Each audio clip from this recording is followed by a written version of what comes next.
Perayaan ulang tahun Columbus ke-22 dipusatkan di kantor Columbus Palembang di Jalan Kolonel Atmo dengan dihadiri oleh seluruh karyawan Columbus sekota Palembang. Dalam perayaan ulang tahun kali ini, para pegawai Columbus mendengarkan pengarahan dari sejumlah pimpinan Columbus yang ada di tanah air. Setelah itu barulah dilakukan pemotongan kue.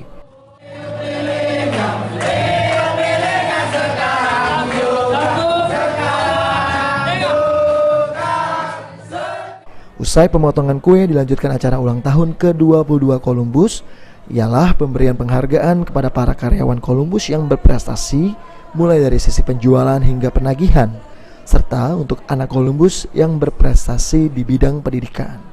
Head Marketing Columbus Palembang Group, Joko Agustino, mengungkapkan di hari ulang tahun yang ke-22 diharapkan Columbus selalu bertumbuh dan berkembang sehingga ke depan dapat dikadarkan untuk menjadi pimpinan dan marketing yang sukses.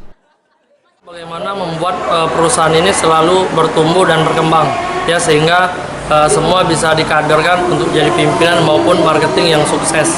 Itu harapannya. Jadi ini ada kegiatan apa aja nih Pak hari ini?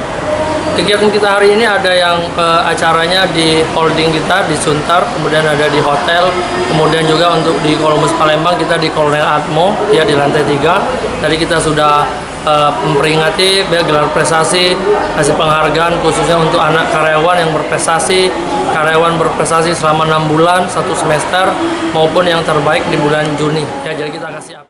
Joko pun berpesan kepada seluruh karyawan Columbus untuk selalu menjadi yang terbaik dan berkontribusi untuk Columbus ke depannya. Saat ini di Sumsel, Columbus ada banyak cabang mulai dari kota Palembang hingga beberapa cabang daerah lainnya yang ada di Sumatera Selatan. Firman Hidayat, PAL TV.